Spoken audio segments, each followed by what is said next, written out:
Hello everyone. आज हम चर्चा करेंगे नॉर्थ कोरिया के बारे में, जो बहुत ही खूबसूरत कंट्री है, लेकिन इसके साथ साथ ये पूरे विश्व के जियोपॉलिटिक्स में एक प्रश्न चिन्ह बनकर खड़ा है और हमेशा लोगों के लिए, अन्य देशों के लिए चिंता का विषय बना रहता है। तो क्या है इसकी जियोग्राफी, इसका पॉपुलेशन, इकोनॉमी और यहाँ की पॉलिटिक्स, और क्यों ये अन्य देशों के लिए, एशिया के लिए और पूरे विश्व के लिए कंसर्न का कारण बना हुआ है, वो देखेंगे। जबकि काफ़ी सारे इस पे ग्लोबली रिस्ट्रिक्शंस भी हैं, उसके बावजूद जो है ये देश जो है दूसरे देशों को, अपने पड़ोस के देशों से लेकर पूरे विश्व के देशों को, like even super power America को भी चैलेंज देता रहता है। तो इसके बारे में हम जानते हैं, बट लेकिन सबसे पहले जो है हम ये देखेंगे कि ये अत्यधिक केंद्रीकृत सत्तावादी शासन है और दुनिया से बिल्कुल अपने आप को अलग थलग रखता है। तो पहले हम इसकी ज्योग्राफी देखेंगे। जो नाम है इसका पूरा नॉर्थ कोरिया का, वो है Democratic People's Republic of Korea. इसे कोरिया गणराज्य से बिल्कुल अलग है। उत्तर कोरिया जो है वो आधिकारिक रूप से Democratic People's Republic of Korea या डीपीआर के माना जाता है। ये ईस्ट एशिया का एक देश है। अगर कोरियन प्रायद्वीप को हम देखते हैं तो आधा जो है उसका उत्तरी पार्ट जो है वो नॉर्थ कोरिया है, और यालू और टोमेक नदियों के साथ साथ जो है इसको डिवाइड किया गया है साउथ कोरिया इससे अलग बनाया गया है चाइना और रसिया के साथ, और दक्षिण में कोरियाई डीमिलिट्रीकृत जोन जो है डीएमजेड, उससे जो है वो दक्षिण कोरिया से अलग हो जाता है। अगर हम इस देश की पश्चिमी सीमा को देखते हैं तो वो येलो सी है और पूर्वी सीमा जो है वो जापान सी है। तो इस तरह से इसकी सीमाएं डिफाइन की जाती हैं। तो ये भी एक पेनिनसुलर प्रायद्वीप है और इसमें कई द्वीप हैं, जिसके साथ ये एकमात्र वैध सरकार होने का दावा करता है नॉर्थ कोरिया। सबसे बड़ा शहर जो है यहाँ का वो प्योंगयांग है और वही इसकी राजधानी है। तो 37 डिग्री और 43 डिग्री नॉर्थ जो इनका लैटिट्यूड है, और 124 डिग्री से 131 डिग्री पूर्वी देशांतर जो है इसका लॉन्गिट्यूड हुआ। और इसका क्षेत्रफल देखें अगर तो 1,20,540 वर्ग किलोमीटर इसका टोटल क्षेत्रफल है। अगर जलवायु की बात करें तो नॉर्थ कोरिया जो है वो अर्ध महाद्वीपीय जलवायु है, क्योंकि यहाँ पे समंदर भी है, और सर्दियों में साइबेरिया से चलने वाली जो उत्तरी और उत्तर पश्चिमी हवाएं हैं वो इसको इम्पैक्ट करती है, और यहाँ पे बर्फीले तूफान भी आते हैं।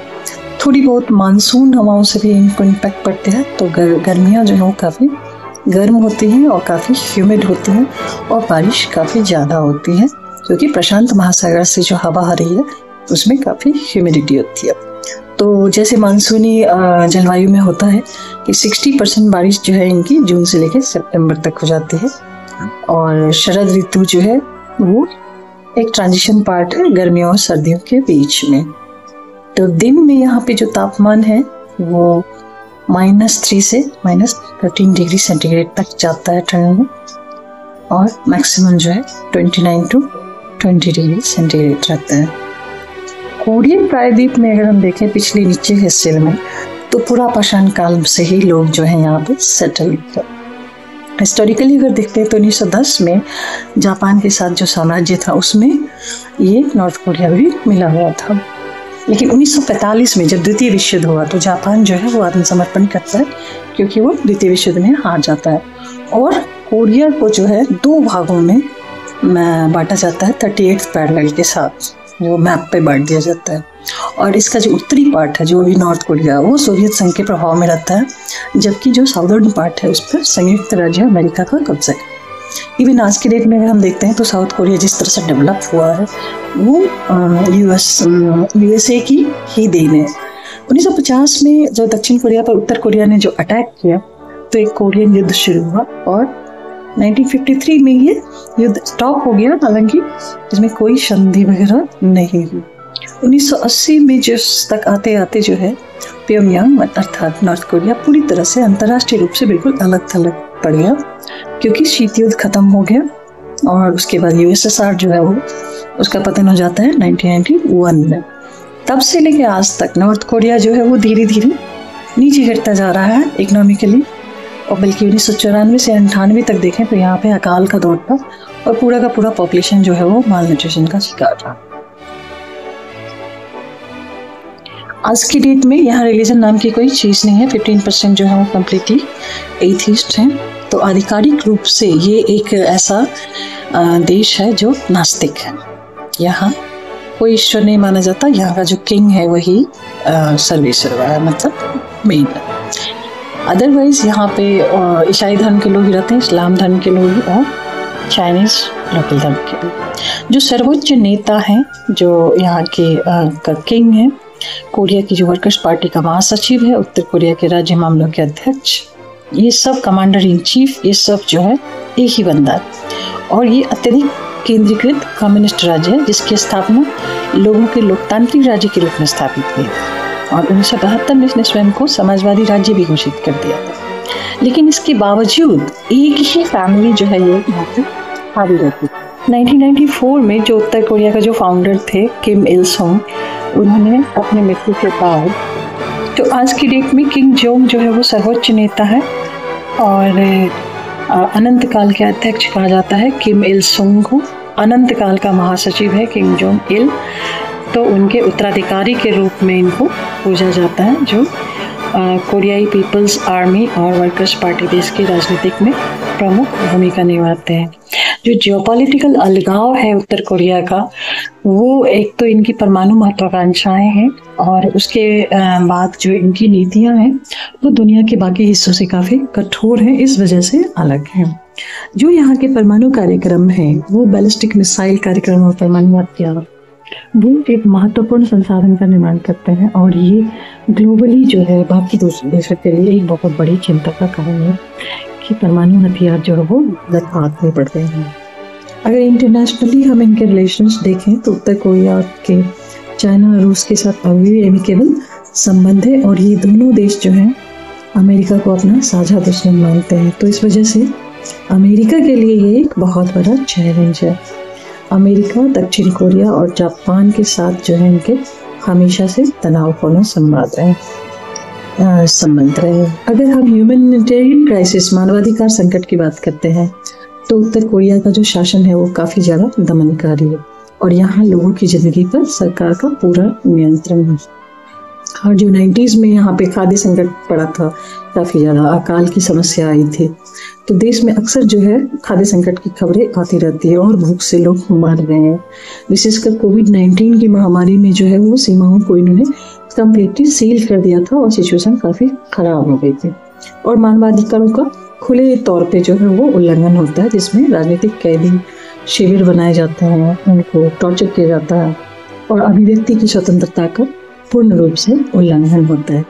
हालांकि देश की जो रियल सिचुएशन है, वास्तविक स्थिति, वो शायद ही कभी बाहर आती है क्योंकि मीडिया भी जो है वहाँ पर कम्प्लीटली कंट्रोल किया, सूचना पर नियंत्रण है और सरकार जो है इसको सख्ती से नियंत्रित करती है।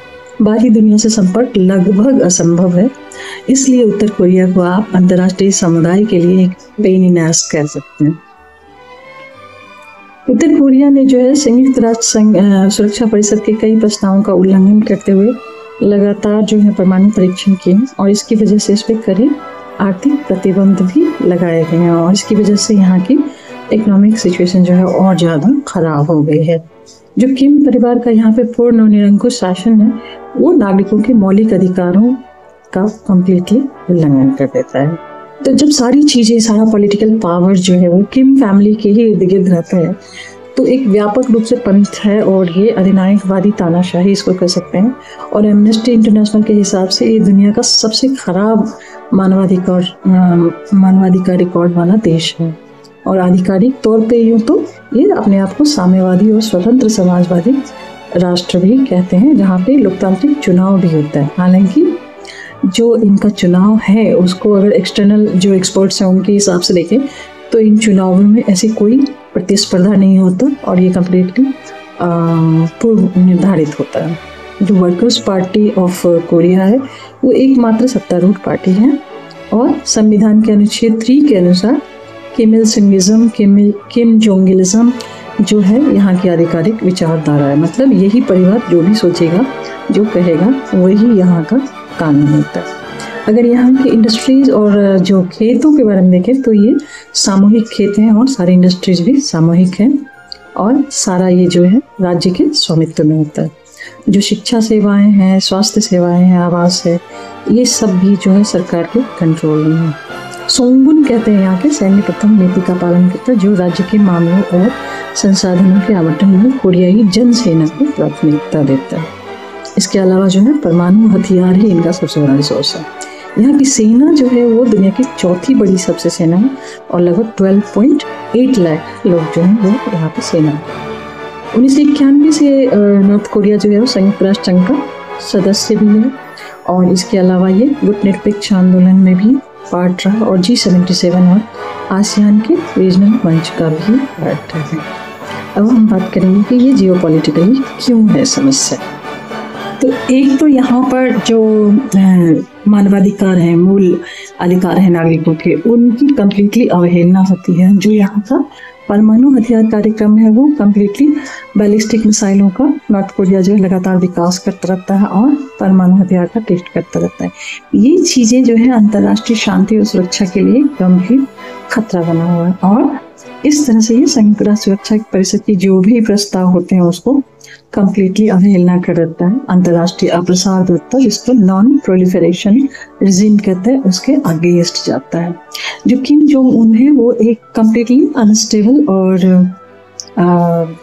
बिल्कुल ही एक्सटेम्पर लीडर माना जाता है। वो अचानक से कुछ भी डिसीजन लेते हैं, वो अनप्रेडिक्टेबल है।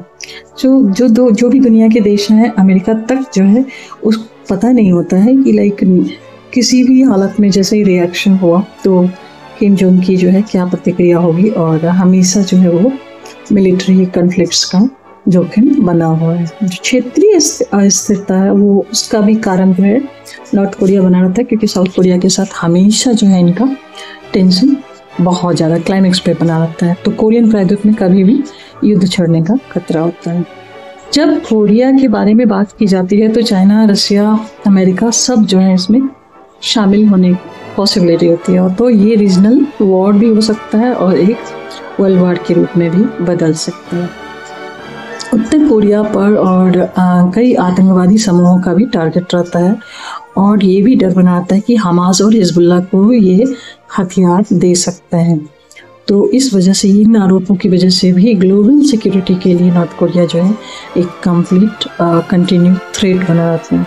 जो यहाँ के अपने निवासी हैं नॉर्थ कोरिया के अंदर, उनके साथ भी क्या एक्चुअली रियल सिचुएशन है हमें पता नहीं चलता और इनके मानवाधिकारों की जिस तरह से उल्लंघन की जाती है, तो यहाँ के लोगों की सेफ्टी और इनके वेलबीइंग के लिए भी जो है हमेशा स्ट्रेस बना रहता है और पूरी दुनिया को चिंता रहती है कि यहाँ के लोग कैसे होंगे। और जिस तरह से जियोपॉलिटिकली नॉर्थ कोरिया ने अपने आप को बाकी देशों से अलग कर लिया है और रसिया और चाइना के साथ अपने संबंधों को ज़्यादा स्ट्रॉन्ग कर दिया, तो ग्लोबल सेफ्टी के लिए जो है इनका जो ऑफेंसिव रवैया है वो हमेशा एक प्रॉब्लम क्रिएट करता है। Thank you very much. Video कैसा लगा जरूर बताइए।